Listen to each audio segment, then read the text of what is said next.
आमच्या शाळेचं नाव पटवर्धन हायस्कूल आहे.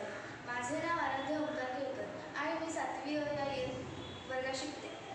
नमस्कार, माझे नाव समर्थ प्रदीप कोळी आणि मी 8वी क इयत्तेत शिकते. नमस्कार, माझे नाव अरणव अजित मोरे. मी आता 8वी ब मध्ये शिकते. नमस्कार, माझे नाव जगदीश विवेक खरपे आणि मी 8वी क मध्ये शिकतो. आमच्या प्रयोगाचे नाव ऑटोमॅटिक मॅट असे आहे.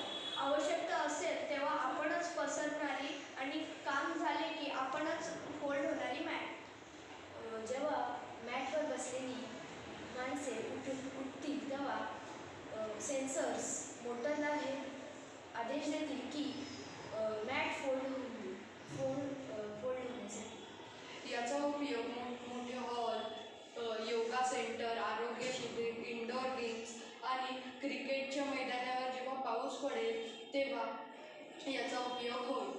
क्रिकेट पिचवर दोन्ही साईडला चर खोडून त्याच्यामध्ये मॅट ठेवली जाईल. त्याचा सर्व कंट्रोल रूममध्ये असेल. जेव्हा पाऊस पडेल तेव्हा मॅन्युअली तिथे मॅट न आणून टाकता कंट्रोल रूममधल्या असलेल्या रिमोटच्या साहाय्याने